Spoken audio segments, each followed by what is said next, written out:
Before we begin, we want to acknowledge that some stories and discussions in this episode of Radiant Resilience may touch on sensitive and potentially triggering topics.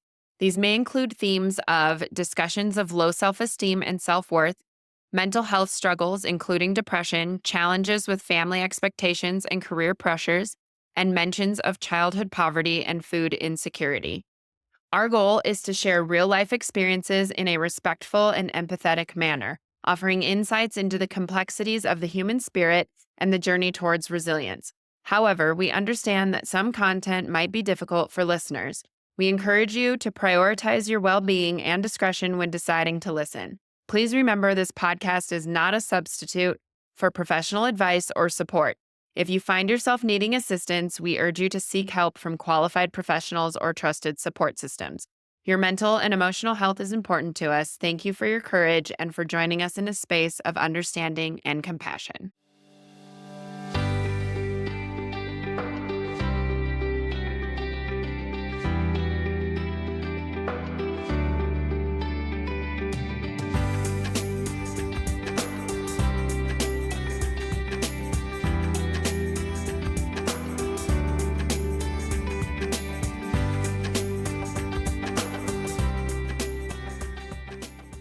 Welcome back, everyone, to Radiant Resilience. I am here with a very special guest today. Her name is Jessica Adebiyi. Jessica is an inspirational leader, Mrs. United World 2025, and the driving force behind Royalty Houston, a nonprofit that empowers and uplifts underrepresented youth and women. A first-generation college graduate and young mom, Jessica's personal journey of self-discovery began in a small town in Louisiana where she defied the odds and made her own opportunities despite limited guidance and mentorship. Through her tenacity and self-motivation, she has transformed her experiences into a powerful platform as a motivational speaker, mentor, and dream builder. Passionate about women's empowerment and creating space for others to thrive, Jessica leverages her career as a diversity and professional development manager and her nonprofit to provide resources and support that help others unlock their full potential and build the lives of their dreams. Hi, Jessica. Thank you so much for coming. How are you? I'm well. I'm so happy to be here. Thank you so much for being here. I'm so excited to hear your story. Why don't you go ahead and start from wherever you'd like to start, and then we'll just talk and see where we go here. I am so excited to hear more about all of your things. Yeah, I know. I have a bunch of things, right? But I try my best to balance them all as best I can. So starting off, as you read, I am from Louisiana originally. I live in Houston now. I've been through the East Coast, and then I made my way to Houston. I've been in Houston for 10 years. So I guess this is home now. However, I was born and raised in Shreveport, Louisiana. And I'm not sure if you've heard of that. Most people haven't.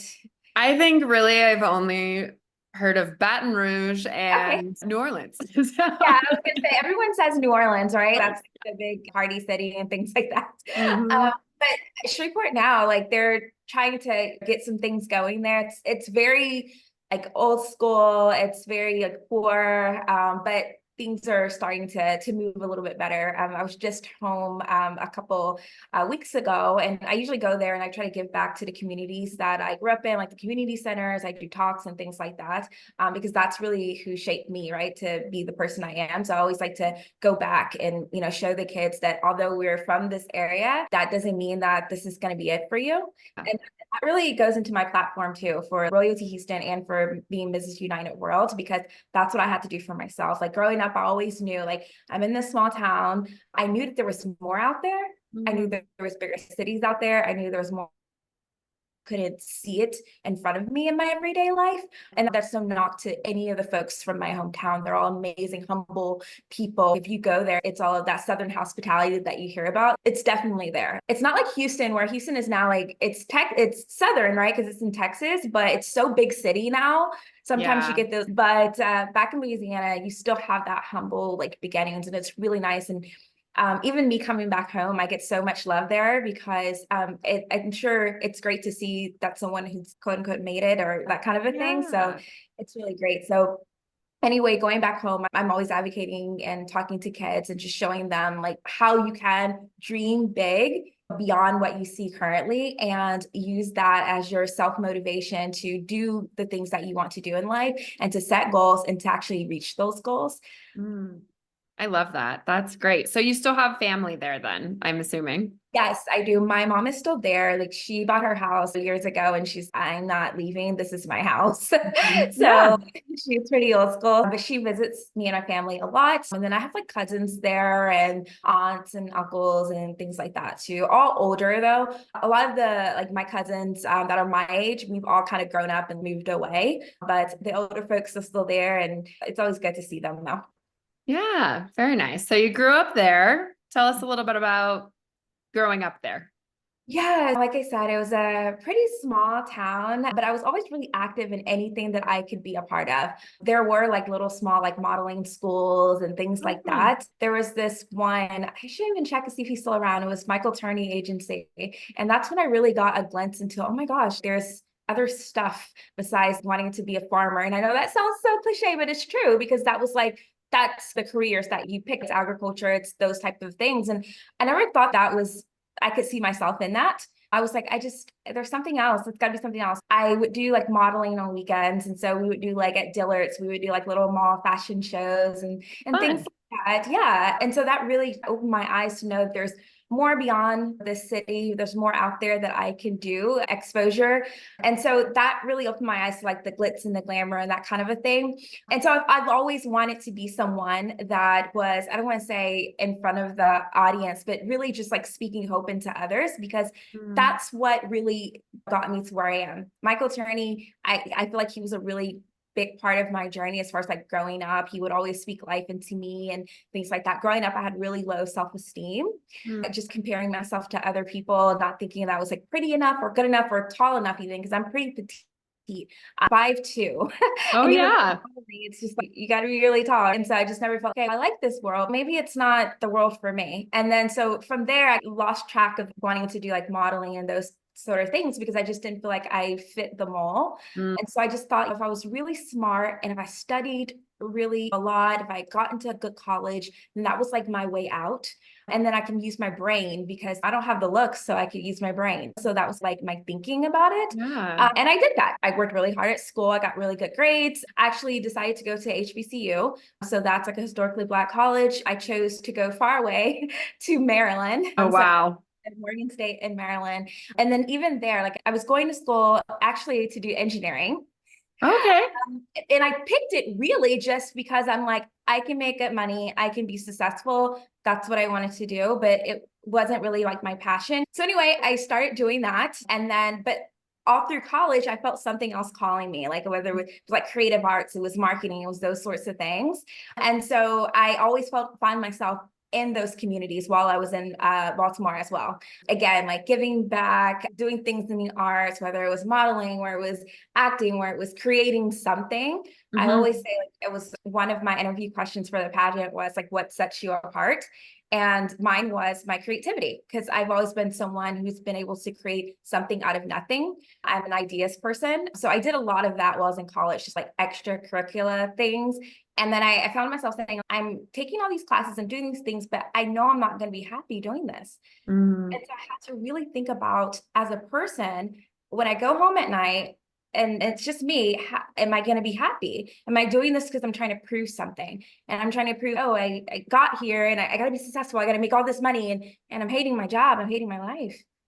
And Yeah. that was while you were in college, you were having all of those thoughts. So Yes. you're like, that's from like 18 to 22, right? Yeah. Oh, that is really early to be having those thoughts because how many people in the world we live in right now end up in those jobs that they absolutely hate and they're just Yeah. like, but this is what I have to do to make money to support my family and Right. I don't deserve the dream job because it doesn't make enough or whatever. Right. That's pretty incredible that you were having those thoughts at such an early age.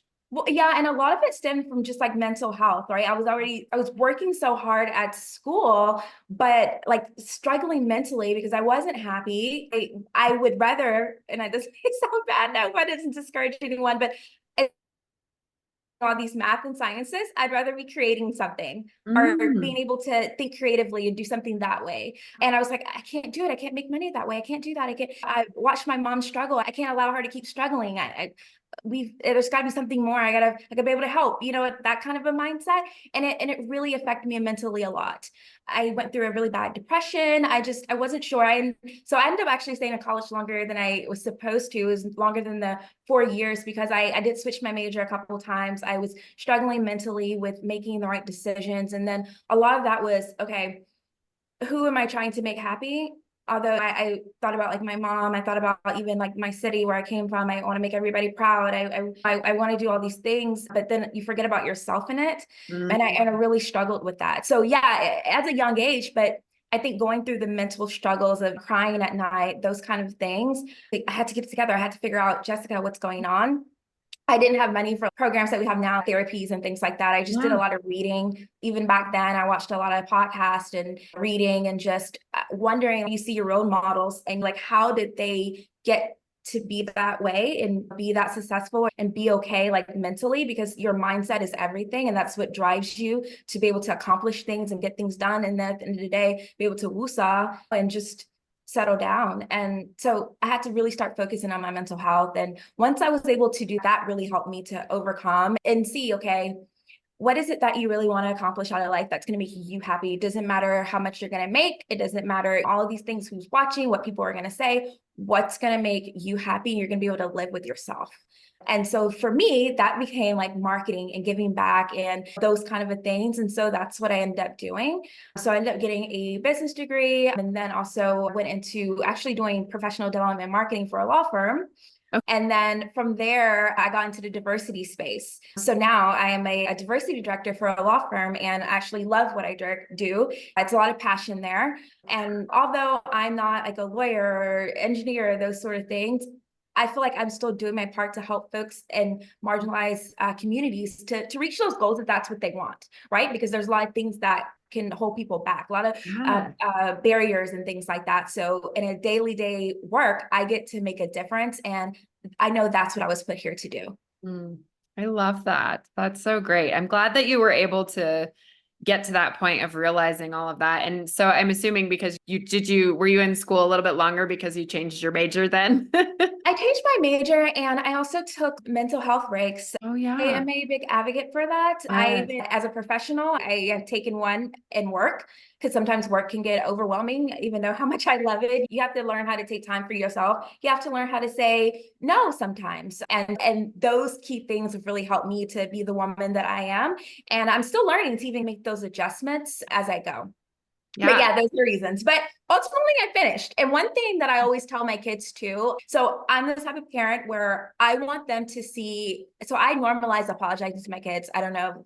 I mean, I may get some backlash, but I do because I'm human Yeah, and we make mistakes. absolutely. And this is my Absolutely. first time like being a mom, and I've never parented a 12-year-old before. This is my first go Yeah. around. You know what I'm saying? So Yeah. how it goes. I don't know all the right things to say. So if I find myself saying something where in my childhood, I got scarred a lot from things that my parents and people said and them not knowing. All due respect, they just didn't know. And so Yeah. sometimes you lash out and you say things in it and it does hurt your kids and it scars them. And sometimes you hold on to those things. And those are things that I've held on to growing up. And I always knew becoming a parent, I didn't want to do that to my kids. Mm. I or try my best not to. And if I make a mistake, I want to own up to my mistakes because I want to show them that as human, we're not perfect. And sometimes everything isn't going to go like plan A. There's plan B, there's plan C, there's plan D, just as long as you stay committed to something and you finish it. And Yeah. so with me completing college late, at least I finished. I Yeah. got to the finish line. And so anyway, so that story was just to say how transparent I am when it comes to, okay, it may took you 4 years, it took me 6. Yeah. It's okay. And I tell my kids that sometimes your journey isn't going to look like someone else's. Yeah. We're all different. We all have our own stories. We all have our own struggles. You have to take time with yourself and slowly just work at your pace. And that's Yeah. okay. Yeah. Yeah, I love that. College is such a controversial thing nowadays too, right? Going to Yeah. university. There was a time where that's all you did, right? You graduate high school, you go to college Yeah. if you can, and then you graduate college and you get a corporate job and you get Yeah. married and you have a family and it Yeah, was all. exactly. And nowadays, I think that the perspective on university is definitely changing. And I knew so many people that took 5, 6, 7 years to get through college, and Yeah. they definitely change their majors, change their minds. But how can we possibly expect an 18-year-old to know exactly what they I want to do with the always rest say of their that. lives? Yeah, I always say that. I totally agree. Yeah. It's crazy. I think, and I think that's such a pivotal moment in people's lives, that like 18 to 22 or 25 even range of trying to find yourself and who you want to be, because you're like kind of an adult, but not really an adult. You're not really supporting yourself just yet, but you're on your own. It's such a Yeah, confusing time period for people. So it it sounds really like is. it was pretty pivotal for you. Yeah, and all of those things, and what you just said about being 18, not really knowing, and then going back to just my journey, I didn't have like mentors. I didn't have people that were in certain careers who could tell me or give me insights to help me navigate. And a lot of students, they have that too. They struggle with that. And that actually is what kind of made me start my nonprofit. And that's my platform for Mrs. United World, because I know how it feels to not have representation. And I also know how it is not to have a mentor, not to have guidance, and to really just be out there figuring it out. And it's a lot for an 18-year-old. Do you Yeah. know? Yeah. It does a lot for you mentally. And then just to think about having to just make those decisions now, because you're graduating, you got to select the major, you've got to do this, you've got to do that. It's a lot for someone. And so a lot of the programming that I do is exposure, because growing up, I didn't have a lot of exposure to like careers out there. A good point of that is even when I moved to Houston, I would start working at a staffing agency. I went there really to get a job.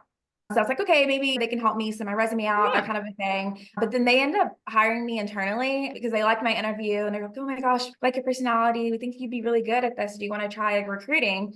So I did that for a bit. But the thing was, on my desk, all of these interesting career paths were coming through that I've never been exposed to, because Wow. I didn't know about all the ends, even like HR departments, like all of these things. I'm like, oh my gosh, there's someone who does this, there's someone who does that. And I think that if we start in the schools early, especially for kids like me who didn't have that kind of a exposure, it's good. It helps them be able to shape what they want to do. It helps make the decision a little easier for them. So Yeah. that's one of the programs that we do as well. We go into schools and we expose them to different careers, and we have professionals come in. We do like speed mentoring where they talk about, hey, this is what I do at Bank of America. These are the type of things that you could do. And I did it, and you have the opportunity to do it too. Mm. Because that was another thing. Growing up, I didn't see folks that looked like me Mhm. and really amazing careers that they liked and just being successful. And as a young person, you've got to see that. Yeah. Yeah. To know it's possible. To know it's possible. It's that like the physical manifestation of your dreams, right? You've got to be able to, wow, yeah, I can do that too. I can see myself in that person, so to speak. Yeah. Yeah. Yeah. I love that. So were you doing any like modeling or pageants or any of that while you were in college, or was that all after? So I did a couple in college, actually. Like I was telling you, especially those first couple of years, I would be drawn to like the artsy stuff. Like I was probably studying for an exam, like looking out of my window. Oh my gosh, I want to be doing what they're doing. I want to go out there. And so, yeah, I actually did. I did this, that's called Miss Black and Gold. It was a pageant for one of the fraternities on campus. They had their queen. And so Fun. I did that one. I didn't win, but it was just a really fun process. And I liked it. And then younger, I did some like little pageants here and there in the community, Strawberry Festival, How Mrs. fun. Little Miss Pickle Festival, things like that. I love that. And those are the only kind of exposures I had it until I got to an adult. Going up to this point, I was actually on Facebook and I saw one of my old college friends post that she had won a pageant. It was like a local preliminary into Miss Earth. And I was like, oh my gosh, that's crazy. She's going up for Miss Earth. Like, how do you get to do that? And so I'm the type where whether you're going to gatekeep or not, I'm going to ask questions. Yeah. So I asked her, I'm like, oh my gosh, tell me about this. What are you doing? This is so cool. I would love to do this. And so Yeah. she was really nice and told me all about the system that she was doing. And I really just thought to myself, wow, if she could do it, maybe I can. But I struggle with imposter syndrome sometimes. So I'm like, maybe I can't. I don't know. Yeah. But it took me a while to get there, but I decided to just give it a shot and just see what happens. The worst thing can happen is just not win. It's okay. And so I decided to do it. And so 2 years later, I'm Mrs. United World. That's amazing. So what did you start with? Did you start with Mrs. United World and just do it a couple years in a row? Or did you start with other pageants and then eventually got into that one? I have no idea what this process is like. So I started from the system that my friend told me about. I'm not going to name it because I okay. did do some research and it ended up not being a fit for me. Okay. But another friend that I knew who was in pageantry too, I was like asking her about this. Hey, I think that you do this type of a thing. What do you think about this pageant system? And then, so she actually put me on to Mrs. United World. So I've had a history of, I've had a history of not having the best relationships when it comes to women, right? Like as Okay. far as being in groups of women. I've Okay. always, like I think I mentioned earlier, I had low self-esteem, things like that. And I don't know, it's almost some women can smell that you don't feel good about yourself and use it against you. And I've always been in situations where it was like cattiness or just excluding me, or I just never really fit in with a group of women. Although I've always wanted to. I've always been a Mm. girl's girl. I've always wanted to have the best friends and we go do girl trips and just that kind of a thing. I thought it was really beautiful, sisterhood. I have one older sister, so it's just a small family. And I've always wanted a big group of girls, but I've never had that before. Mm. And when I was talking to her about it, what really resonated with me was the fact that she was saying how this system isn't like that. It's not cattiness. It's all about positive pageantry and about uplifting women. And the motto is United We Stand. So the director is all about women coming together. She stands on the fact that you can do more with others than you can do by yourself. And I Mm. totally believe that's so true because we cannot carry the whole world on our shoulders as much as we try to. Everyone has a different skill set, everyone has a different talent. And when we come together, it just really makes a great outcome together, right? Because everyone's doing their part. And Yeah. so that's something that really resonated with me. And I'm like, wow, that's true. I would love to go at this. And so that's something that really stood out to me because I was looking for a sisterhood because I hadn't experienced Mm. that. I've always been around like the mean girls, that kind of a thing, how us women can be. You know what I'm saying? Oh yeah, I'm a hairdresser, so like Yeah. working in the salons over the years and stuff, Yes. it's hard. And Yeah. even in high school, girls are just mean. Like I tell my Yes. husband that all the time. I'm like, girls and women, we're mean. I don't know. I Yeah. don't know. I'm like, no, really. Like I had a lot of guy friends in high school because Yeah. I didn't want to deal with the drama with women. But I'm sad that you didn't have that for very long. So I'm glad that you were able to Yeah. find that in this. Yeah, for sure. Yeah, for like most of my life, actually, even going into professional life, you'd be surprised. Like women act that way in offices, like not inviting you to lunch. And it was really hurtful because you look at yourself, am I doing something? Is it me? And because I'm that type of person, like I am very open. If I'm making a mistake or if I said something that came off wrong, please tell me because Yeah. I have good intentions and I don't want folks to feel bad about something I said or misunderstand me. So I'm always like, please tell me. So that way I can correct it. So I didn't know if it was something I was doing wrong or what it was, but I had to learn how to navigate that. For me, it was killing them with kindness. I know that sounds very like a cliche, but that's what worked.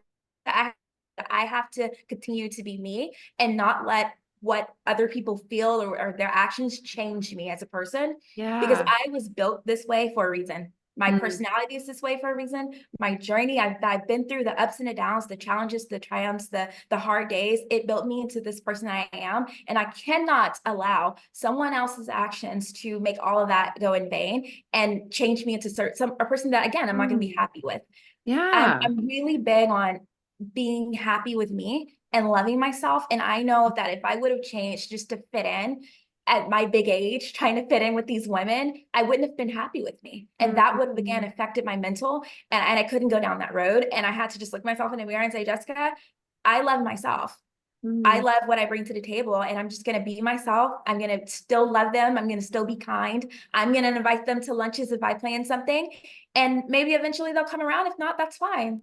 Oh, I And love eventually that happened. One of the girls at work, we ended up start working better together. She was, Oh, yeah, like she used to, I had just started working at this office, and she I needed her to get my job done. Like she had a lot of information. So my supervisor a lot would be like, work with Susie Q. She keeps the data for this. She's gonna be able to help you work with Susie Q. I would try to set up a meeting like, hi, let's get together and have coffee and talk about X, Y, and Z. She would literally cancel the meetings. oh my Like no gosh. explanation.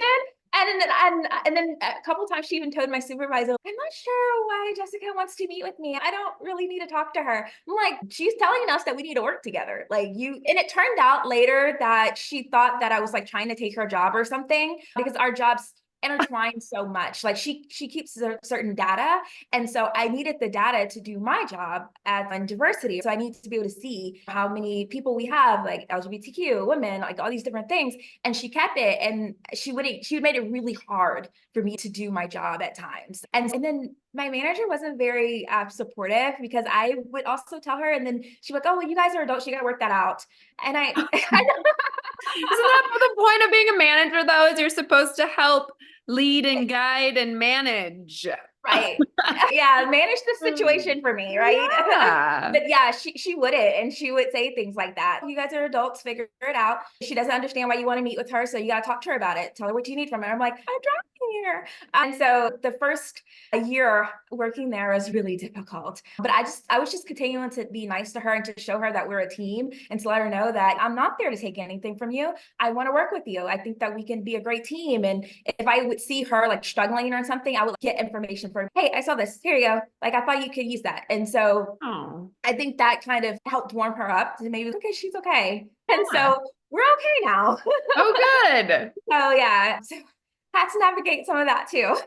It's so hard. It really is. Like I said, I've worked in salons I've been doing hair for 20 years now, and it's tough. And girls, we had a little situation not too long ago where there was a lot of talking behind people's backs and Oh my gossiping and gosh. things like that. And Yeah. it was like a mean girl situation. And I was like, I hate everything about this, but what am I Yes. supposed to do? I don't want to leave the place that I'm at, but Yeah. it was difficult. And then I decided to take the road you were I was like, you know what? Fine, whatever. They can say whatever they want. They can gossip about whatever they want.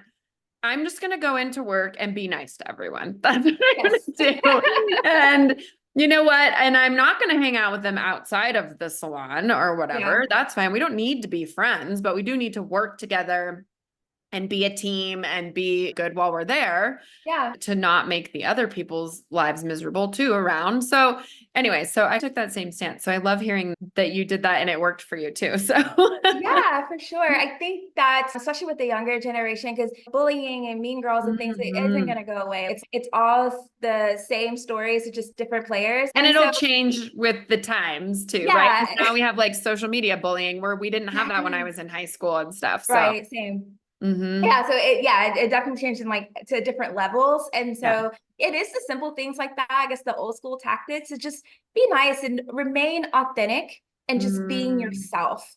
That's something that I always tell girls when I go to schools and things like that, is just your superpower is you. You know, that's what I makes your love superpower, you that. know? So I have these little mirrors. I wish I had one so I can show you. And it says your reflection is your superpower.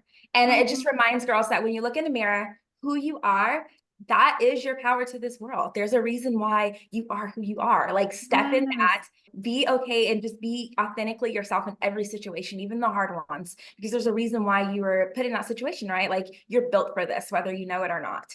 Yeah. That's so hard to do though. As adults, like it's taken me a really long time and I have moments where I'm not able to do that. So what do you tell them if you do meet a girl that's stuck in not believing that and not being able to and not being able to get out of that rut? What advice would you give to a young girl or an adult that's Yeah. listening So to yeah, that? I have moments too, trust me. And so what really helps me is like self-talk and Mm, affirmations and things like mm. that. I do a lot of mirror work, and that even goes with that program with the mirrors. So we get handheld mirrors, and I have the girls write things about themselves, like, you know, what they love themselves, things that they can say back to themselves, especially in those hard situations like that, so that they can remember that your reflection is your superpower, and these are the words and these are the reasons why.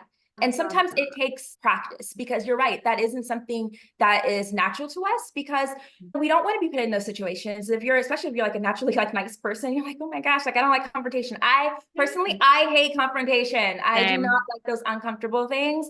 And Mhm. so it is hard sometimes. And so it does take practice to just remain in yourself and you have to talk to yourself. I used to have on my phone, there's an app that has affirmations. And so throughout the day, it would just send me affirmations and I repeat them and I would say them. Because when you Mm. speak things out and you manifest them, they do become your reality and you will start to believe it.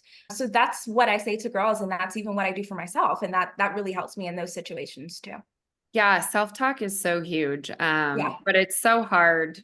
I think it's so hard to self-talk positive. So many people, I think we're always really hard on ourselves. And Yeah. then I am also, I call myself a recovering people pleaser. But and I think it's so easy to sacrifice yourself in being a people pleaser and also I don't know. It's just so easy to sacrifice yourself and then to talk down to yourself in certain situations. And it's a huge struggle that I'm sure so many people listening to this and women especially are struggling with. I'm glad that you're working on that with the young kids at least, so we can maybe the Yeah. next generation can be a little bit better about that with themselves. Yeah, for sure. And all of that stems from it goes to our mental health, right? And Mm. another thing that really helps, I don't know if you do this, is journaling, like Sometimes, yeah. putting out my thoughts on paper. Sometimes I just have to get it all out, even if I'm going to be bawling while I'm like writing it. Yeah. Sometimes it's good to get those emotions out because that's how we express ourselves. You cannot keep that trapped in because it would literally make you go crazy and become someone that you don't want to be. So it's good to write things down, to really meditate, take time for yourself, to woosah. Self-care is really good. That's something that I always do something for me. Because like you said, the people pleaser thing, like I still struggle with that today, just trying to make everyone around me happy. And then even in my nonprofit and being Mrs. United, where I'm constantly pouring into people. But I realized I have to pour back into myself too. Like you've got Uh, to. And I know that some of us, a lot of people haven't gotten to that point, but that's good that we have podcasts like this so they can hear us saying these things and they have tips and things to go to. So that's really what I would advise. And that's what I do. And it works for me. Even if it's once a month, carve out time for yourself. If it's like a self retreat, whatever you want to call it, meditate, journal, remind yourself who you are. If you're spiritual, pray, whatever it is, you know what I'm saying? Get back to you to settle down. Me and my sister talk about that a lot because we're both wife moms doing different things. And it's just, you will lose yourself sometimes in all of that. And that's a part of people pleasing too, being a mom, because you're trying to please these kids, right? You make sure, yeah. one's crying about chicken nuggets and the other one's crying about mac and cheese. We're Yeah. trying to, okay, we're having mashed potatoes, Yeah. Yeah. So yeah, all of it. And then sometimes just as women, we often are like the last to be thanked. You know what I mean? That is always Yeah. superstar. Right? So we've got to know that we're the superstar too, and just give Yeah. yourself that. And it is hard to remember. I know that, and I feel that from the depths of my soul. It is hard, but it takes work. One thing that I've learned, even like this pageantry journey has taught me, is that you have to be comfortable getting uncomfortable, Mm. because being uncomfortable, that's why it helps you to grow. It helps you to push those limits, to reach more heights and things like that. And sometimes doing the self-talk, doing the self-care things, taking time for yourself to get your mental together, it is hard and it's going to be uncomfortable in the beginning. Especially if it's something you're not new to, it's new to you, right? Like it's going to sound very foreign. It's going to be like, this is so weird. Like I'm talking to myself in a mirror. Like, what am I doing? The more you do it, you'll see the power in it and it'll get Mhm. easier. And so in the beginning, it will be uncomfortable, but it's going to be for the best outcome. So get comfortable being uncomfortable for sure. I That's how you grow. love that. That's so important because that's when growth happens, right? Yes, that is definitely Mhm. where growth happens. I forget the name of the person, the motivational speaker. Maybe it was Steve Harvey. He has some good ones. I don't know out there if you guys are listening. He has some really good like snippets of like motivational things. So I listen to that too a lot. Like driving, I like to listen to like motivational talks, like in Mm. short form though. Okay. And he said that it was either him or someone, he was saying like how success is outside of comfort. That's how Yeah. you're really gonna reach, because it teaches you so much in that. If you think about even me and just thinking about everything that I've gone through, the challenges, that's where I grew the most. Mm. Yeah. So I embrace it really. Like a lot of times, especially in pageants, they ask questions like that. Okay, what's one thing you regret? There's one thing you can change. I know it probably sounds like, oh, cliche, but really I would never want to change anything because Yeah. I've learned something from every situation. And Yeah. I'm so happy about that. I would not be the woman that you're talking to right now if I hadn't gone through all the things that I did. Yeah, Yeah. that was a recurring theme for a while when I first started doing these interviews on my podcast is I Yeah. would ask people like, okay, now you've shared this whole story. Would you go back and change any of it? And of course, if a loved one died or like things like Yeah. that, there are aspects that people like, I'd rather have my grandpa around or whatever. Sure. But for the most part, everybody was like, no, I wouldn't change it. Yeah. Like, because it did create who you are and mold you, and you're a better person for it usually, which is sucky that we have to go through I hard things know. to grow and become better Oh people. my Like, gosh. why? I know. But Like, is there a different way yeah, for this? yeah. Oh, that's crazy. Let's go back to your pageant stuff. Okay. So you did you say that you had done the Mrs. United World a couple times then? Oh yeah, I'm so Okay. sorry. I get off track No sometimes. worries. No, that was a great tangent. That was a Yeah. great way. Yeah. I Yeah. love it. So after I decided that United World is the place I want it to be. So yeah, I this is the first system as a professional pageantry that I've competed in. And I did it for a couple of years. The first year, actually, another interesting story, I had broken my foot in two places. Oh So no. I ended up competing in a boot. Oh wow.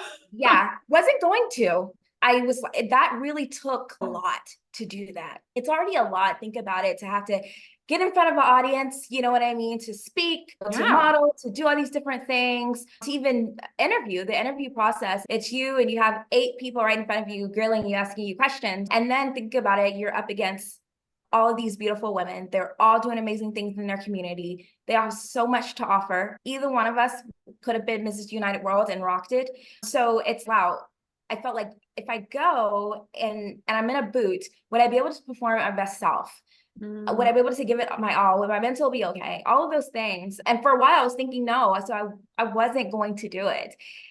And I had to do some soul searching. I had to pray. I had to really think about it and see where should I do this?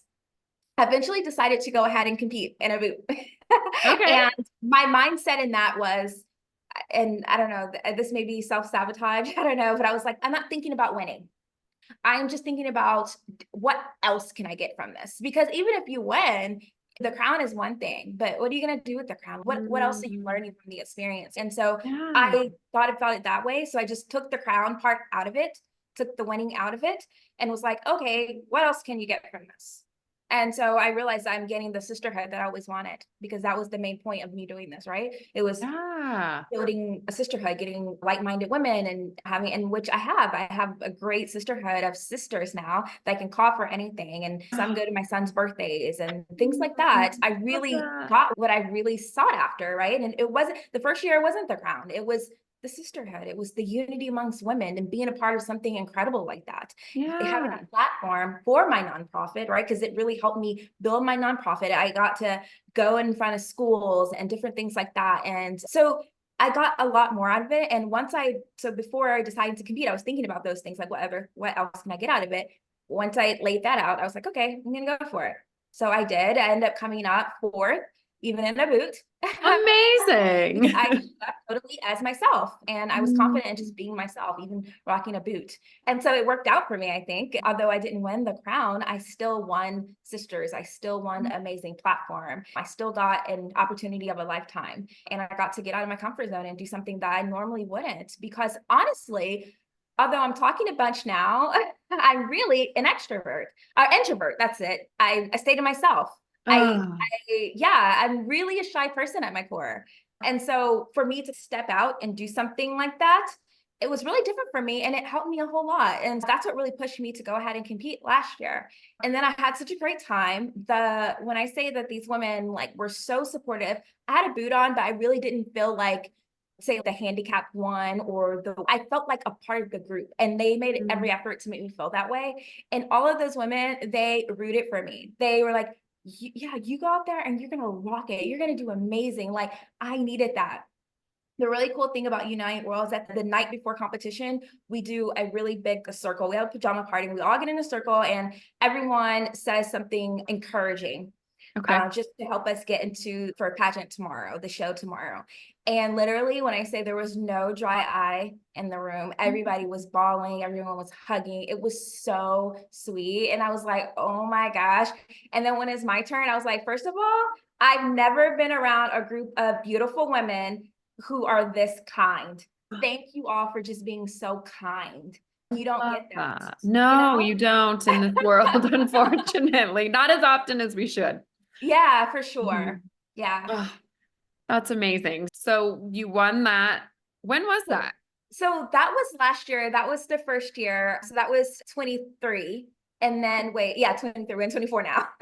And then so the years run how they're because it's September to September. So it was Okay. like 22, yeah. So into 23. And that was that year. And then because of how I felt and just the encouragement and everything and just what United World meant, I was like, I'll give it another shot.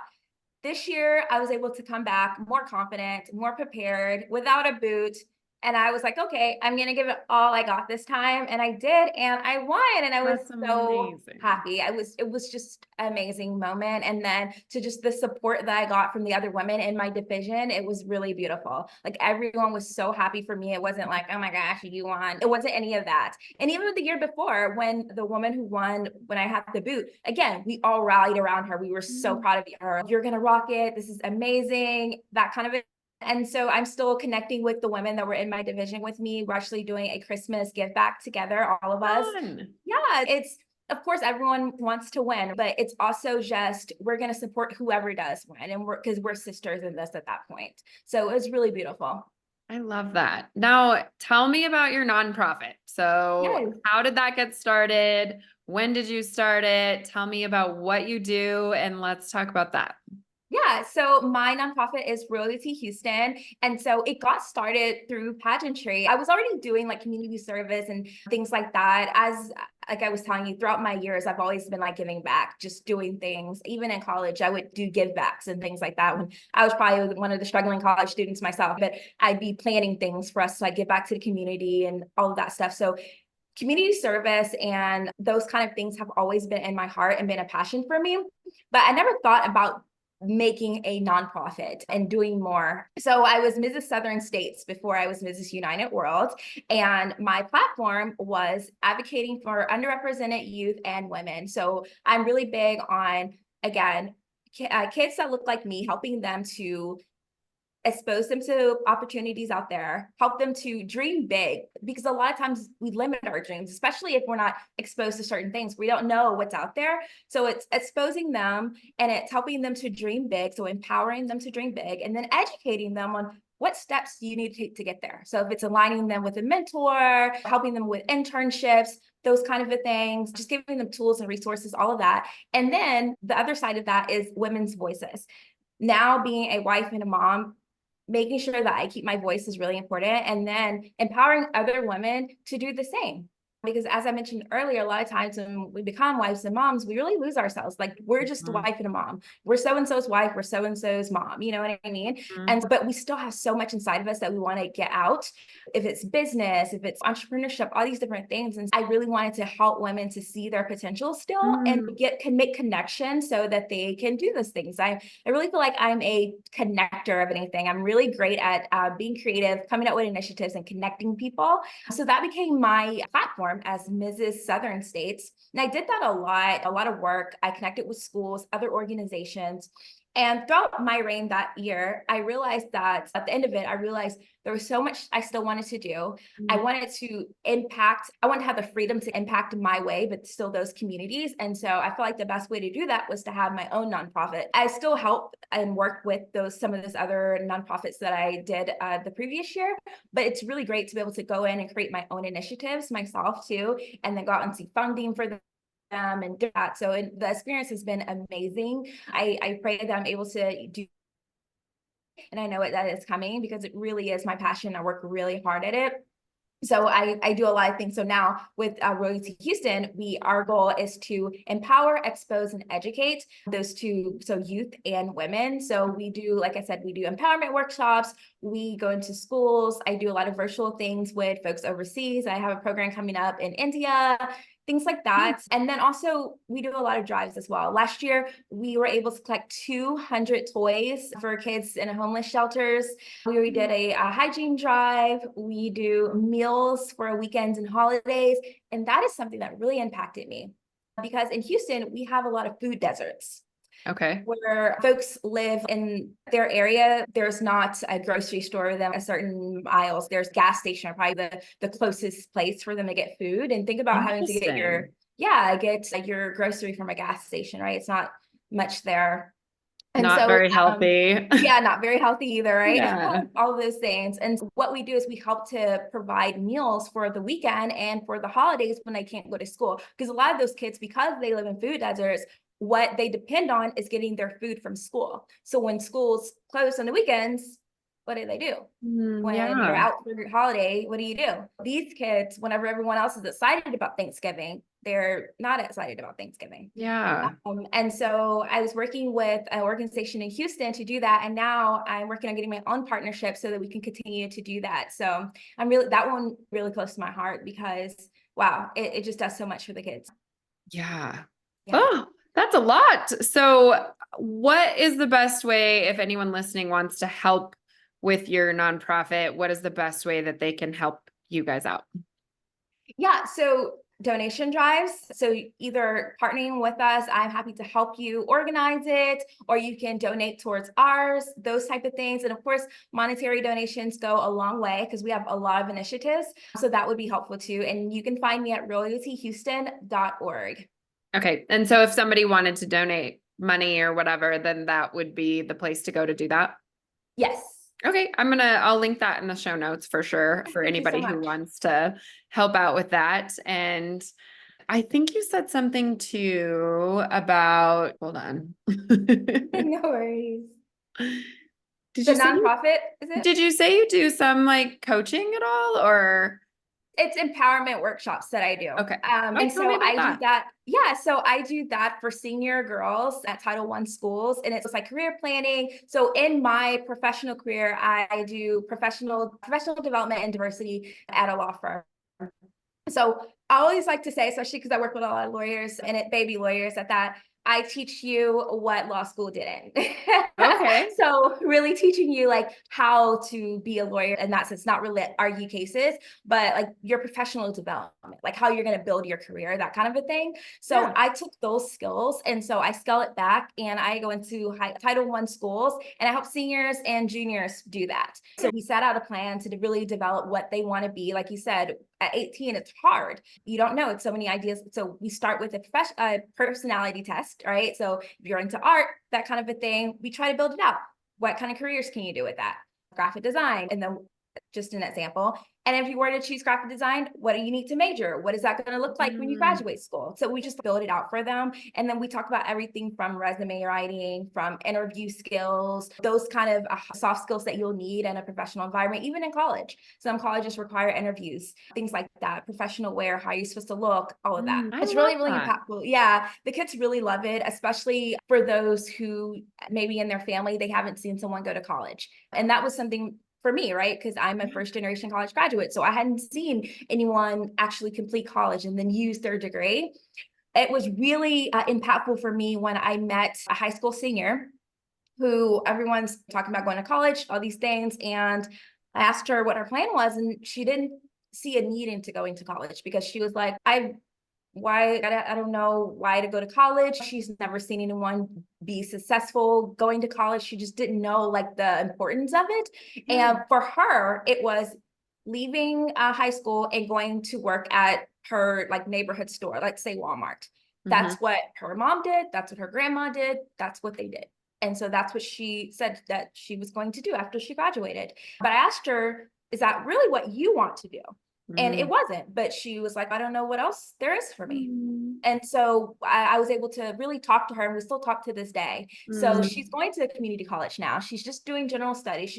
And I thought that was great for her because that's still for you to get your foot in the door. You're in this college environment, right? So you can see what other kids are doing. You're seeing what's offered there, and you can really just take your time and build out your career. Your future doesn't have to look like your family's. You're your own Yes. person. And so that's something that I really also instill in the empowerment workshops, what I still instill to the students is you have the power to build your own future. Mm. And these kids need to hear that for sure. Yeah, for sure. That's amazing. I love that. I'm glad that you do that. And then Yes. you also mentioned in here that you collaborate with organizations like She's the First, Empowered Girls of Africa, and Small World Nepal. Tell me about Yes. those organizations and what you did with them because I love to travel and I have been to a lot of those countries. So I would Yes. love for you to share how you work with people in other countries, kids in other countries. Yeah, She's the First is an organization that works in a lot of the developing countries, right? A lot of countries where there's childhood marriage, where the girls aren't getting educated about their bodies, even. So, like personal hygiene and menstrual and things like that. So, I work with them to deliver empowerment workshops. Okay. Sometimes there is a language barrier, so we always have a translator to help with Oh, good. that. And then I also always send items for the girls, which they love, like whether it's backpacks with school supplies, because a lot of times in the poorer countries, the girls aren't allowed to go to school, or they're, for instance, Yeah. in one situation where there was a family and I think it was one daughter and then they had three boys. So the family had enough money for the boys to go, but she Um, couldn't go to school. And that really broke my heart. And so we helped to yeah. raise funds for them so that these girls can go to school so they can get an education. So I help out with their educational programs, funding for that. I also do empowerment workshops for them virtually. So that's how I'm working with all of these organizations. They're really amazing organizations. These girls, it's a difference from America and over there. They are so grateful. And it's really a blessing to work with them. Yeah, it's pretty amazing. I know just from my traveling, like seeing the enthusiasm that the kids in other countries Yes. have for school, for learning, for Mhm. bettering themselves. And we take it so for granted here. I did Yes. too. I am like, I don't want to go to school today. I hate school. But we are also so lucky to have Yes, so the privileged. opportunities that we do, and especially as women in other countries. I just recently went to the Middle East I went to Pakistan and Oman, and yeah, to see the differences culturally in the women Mhm. there and how we are here, it's wild. The world is a very big place and it's Yes. very different, and we really take for granted how lucky we are here.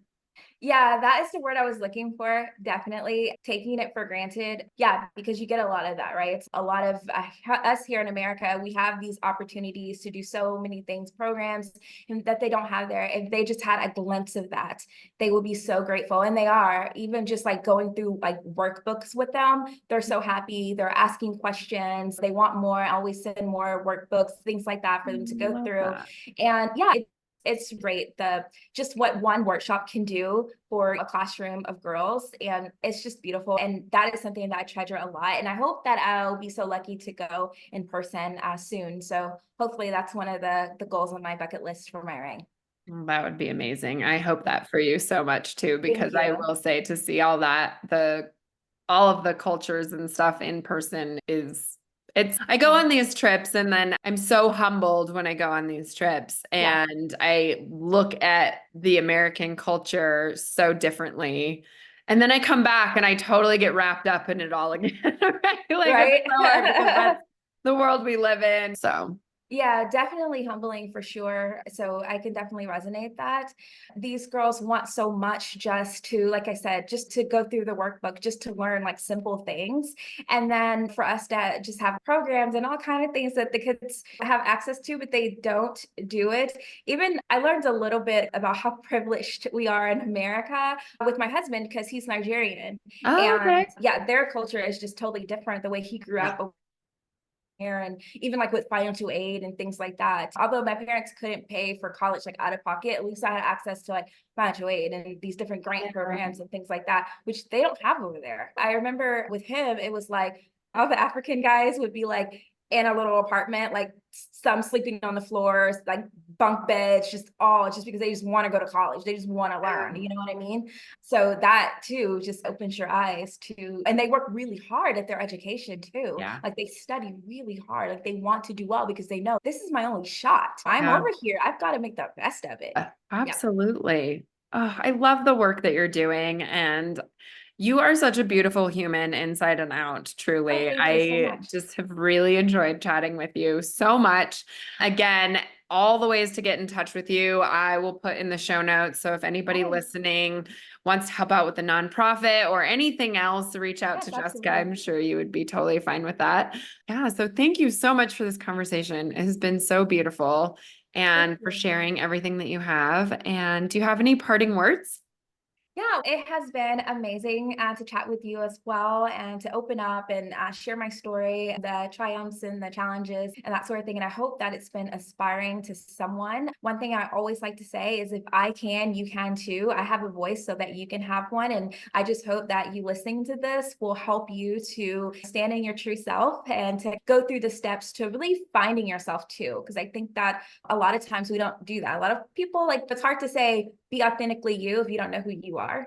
I hope that you would just take the steps to do that, to really spend time with yourself, understand your likes, your simple things, so your likes, your dislikes, and how you learn and that kind of a thing, because that's really going to be the most empowering thing for yourself and for your journey. Oh, I love that. Thank you so much for coming on. And I don't know, maybe we'll have you back again. I've had a few repeat guests and I really loved this conversation. Oh So yeah, I would love to. keep doing the work that you're doing because I think it's amazing. And thank you so much again. And thank you everybody for listening. We will see you on the next episode. Bye. Bye.